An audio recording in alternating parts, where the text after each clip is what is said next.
ಎಲ್ಲರಿಗೂ ನಮಸ್ಕಾರ. ಹತ್ರ ಬಮ್ಮ. ಸೊ ಇವತ್ತಿನ ನನ್ನ ವಿಡಿಯೋ ಬಂದುಬಿಟ್ಟು ಭತ್ತದ ಬಗ್ಗೆ ಮಾಡ್ತಾ ಇದ್ದೀನಿ. ಭತ್ತ ಕೊಯ್ಲಾದ ತಕ್ಷಣ ಇಮಿಡಿಯೇಟಾಗಿ ಮೂಟೆಗೆ ಹಾಕ್ಬಿಟ್ರೆ ಇದರಲ್ಲಿ ಇರ್ತಕ್ಕಂಥ ತೇವಾಂಶ, ನೀರಿನಾಂಶ ಅಂತ ಏನು ಕರಿತೀವಿ, ಅದು ಬಂದುಬಿಟ್ಟು ತೇವಾಂಶ ಇದ್ಬಿಟ್ಟು ಭತ್ತ ಮೂಟೆಯಲ್ಲಿ ಹಾಕಿದ್ರೆ ಕೆಟ್ಟೋಗ್ಬಿಡುತ್ತೆ. ಸೊ ಹಾಗಾಗಿ ಮನೆಗೆ ಎತ್ಕೊಂಡು ಬಂದು ಮನೆಯಲ್ಲಿ ದಿನಕ್ಕೆ ಒಂದು 4 ಮೂಟೆ ಆ ಥರ ಬಿಸಿಲಿಗೆ ಹಾಕ್ತೀವಿ.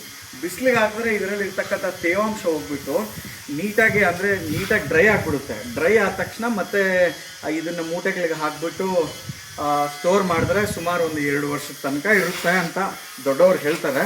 ಸೊ ಅದರಲ್ಲಿ ಸ್ವಲ್ಪ ಅದೇನೇನೋ ಹಾಕ್ತಾರೆ, ಮತ್ತು ಈ ಭತ್ತ ಅನ್ನೋದು ಕ್ಲೀನ್ ಆಗೋಕ್ಕೆ, ಅಂದರೆ ಕೆಟ್ಟೋಗ್ದಿರೋ ಇರೋಕ್ಕೆ. ಸೊ ಹಾಗಾಗಿ ಇವತ್ತಿನ ಕೆಲಸ ಬಂದುಬಿಟ್ಟು ಭತ್ತನ ಬಿಸಿಲಿಗೆ ಹಾಕ್ತಾಯಿದ್ದೀವಿ. ಬಿಸಿಲಿಗೆ ಹಾಕಿ ಇದರಲ್ಲಿರ್ತಕ್ಕಂಥ ತೇವಾಂಶ ತೆಗೆದು ಮೂಟೆಗೆ ಹಾಕ್ತೀವಿ. ಸೊ ನನ್ನ ಇವತ್ತಿನ ವಿಡಿಯೋ ನಿಮ್ಗೆ ಏನಾದರೂ ಲೈಕ್ ಆದರೆ ದಯವಿಟ್ಟು ಶೇರ್ ಮಾಡಿ, ಸಬ್ಸ್ಕ್ರೈಬ್ ಮಾಡಿ. Thank you.